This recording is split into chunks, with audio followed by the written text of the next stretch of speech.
Okay, here we go with another drive-by video. A client gave me a couple ideas, and I actually did do two of them already, or one of them, and now this is the second one. So she asked, why do people self-sabotage? And that is, there are so many factors that come into play with the whole self-sabotage thing. Number one, I mean, it could be for many reasons, and it also depends on the person.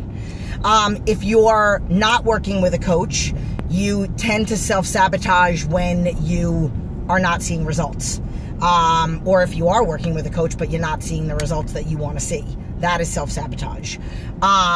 You don't set yourself up for success. Those are things. And you just have this overall very negative outlook. So it's like, and I've talked about this in a million videos where I talk about the 4 components of fitness, and the 4th one is you have to believe that you can do this. So the self-sabotage could come from the not believing that you can do it. Saying that I've tried everything when maybe you've never really tried anything or tried it enough. I don't believe that everything works, but maybe one of the things that could have worked for you, even just a little bit better, maybe there wasn't that 100% effort.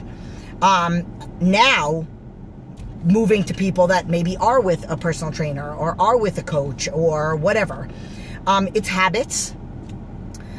We are so used to, and you could be 20, you could be 40, you could be 70, and you are so used to all these years self-sabotaging, well, not self-sabotaging, you're so used to turning to food for this comfort when it's not really that comfortable. But it's just habit. We've learned, and I come from the Italian family. If something's wrong, we just feed it. Greek, Latin, like there are so many different things that it's like you feed your emotions. So it's habit there. The self-sabotage when you're doing very well, I believe could be for another number of reasons. So let's just say you're doing great. You're seeing these phenomenal results. It's scary. That's a big thing. Sometimes people have a really hard time wrapping their mind around it. Like I literally say, I know I'm going to be preparing my food every week for the rest of my life. And I am so happy about that because it makes it, I know, and it doesn't feel like a chore to me to do my food prep, because I know ultimately it makes the rest of my week, the rest of my day, my days, the hours in the day go by smoother because I don't have to worry about what I'm going to eat next, where I'm going to get my next meal, if it's going to be bad, am I going to get a stomachache after, because I'm controlling everything. I'm also saving money. Like there are so many things, and I've wrapped my mind around that, and I like it. Like I don't have a problem with it. Like we have to think, like, okay, so when you think about, for the rest of my life, I am going to have to brush my teeth, shower, and do my makeup every morning. For some people, that takes a long time. For some women, that takes an hour to get ready. When you think about that, that's every day. I'm asking you, or telling people, or teaching people about how to prepare their meals for the week.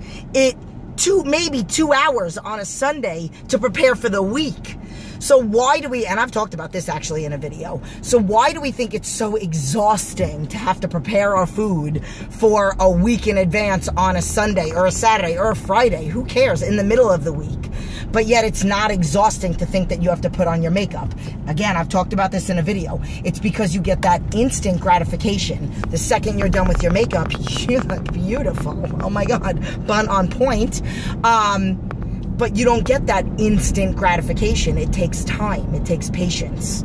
It is so sad to say, and I'm kind of going a little bit off on a tangent, it's so sad to say that we put all this work in for a whole week and we lose, and that this isn't sad, we lose a pound, 2 pounds, part of a pound, 2.5 pounds, but you do 1 day of damage and you could put on 6 to 8 pounds. I've had 2 people total in all of my career that lost their mind over a weekend, and they put on 22 pounds in a weekend, in 2 days. But yet you can't take off 22 pounds in 2 days.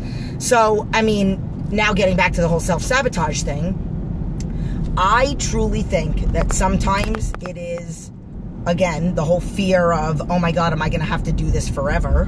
Meanwhile, it's the way you look at it. You have to say, oh my God, I'm going to do this forever, and I'm going to feel great every day forever, and I'm not going to have to worry about what I eat every week forever, and I'm going to control how I feel and my health, and I'm going to make it a point to not have to worry about heart disease and cancer or any of those things in the future. But we don't think about it that way.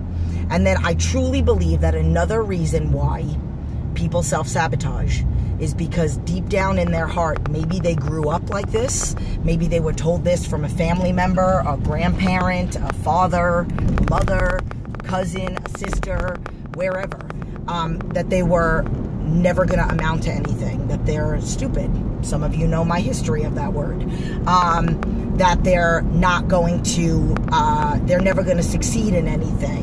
Or, you know, during the current journey, they're constantly getting people telling them that, oh my, negative vibes, like, why are you doing this? This is so extreme. And, you know, I have a client that's like, that literally this morning, she's like, you have no idea how great it felt, because she's in transitions between 2 jobs, and she's working crazy hours and training. And this is the hard part. This is her beginning of this new job. Is just like the hard part of learning about nutrition and all that other stuff. I tell people all the time. I told another new client, you know, sending the food logs and all that other stuff and getting used to the app and all that. It's hard in the beginning. It's like you're training for a new job. I'm kind of going off on a tangent, but she said, you know, this is the first time in a while that I was able to get in my full workout, and oh my God, did I love it. Like, it was in all caps in her notes section. And, you know, that's how there's nothing extreme about that. Like, why are we not calling people that sit down and binge on pizzas, and people that, you know, do binge parties with their family, and people that just sit on the couch and don't go out at all and do things with their kids. Their kids sit in the room and play video games, and then they eat pizza and ice cream. And why is that not extreme? But because I like to work out, or because somebody likes to work out and they're getting results, why does that have to be extreme? And again, that leading back to the whole self-sabotage, it's like you're getting all this negativity that you're just like, you have a case of the efforts, and you're like, oh God, all right, well, I'm probably never going to succeed, and I'm probably, this is probably too extreme. And you allow the outside influence of other people, other things, commercials. I mean, every other second there is something on food, and I've talked about this before. It's like they have all these fit people in these commercials for McDonald's and KFC and Taco Bell, when they should have obese people. And obese people sitting on the toilet, because that's what happens when you eat that garbage food. So in the back of your mind, sometimes people self-sabotage because of habit, but because maybe in the back of their mind they're doing their affirmations every day, but they really don't believe it. And they're like, I'm so close to goal, but I'm probably not going to get there. And that's where it comes from. There's way too much negativity in the world. We all have to learn how to lift each other up and truly support each other and be okay with where somebody else is. Like, I mentioned this in a last video. I had a woman that said, nicely, so I mentioned in the last video about a woman that gave me like a crooked mouth and like a disgust, like she just ate a poop sandwich.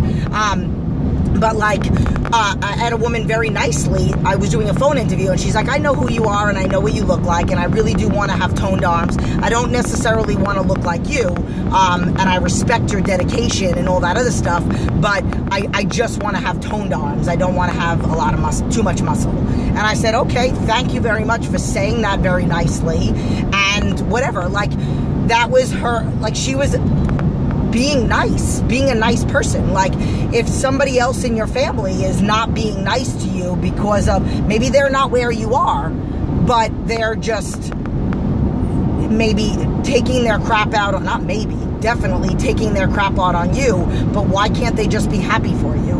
Because a lot of people are really selfish. I talk about you being selfish and taking care of yourself so that you can be good to others. That was the last video that I did. But a lot of people are selfish in a negative way. Misery loves company. And if they're miserable, they just want to bring people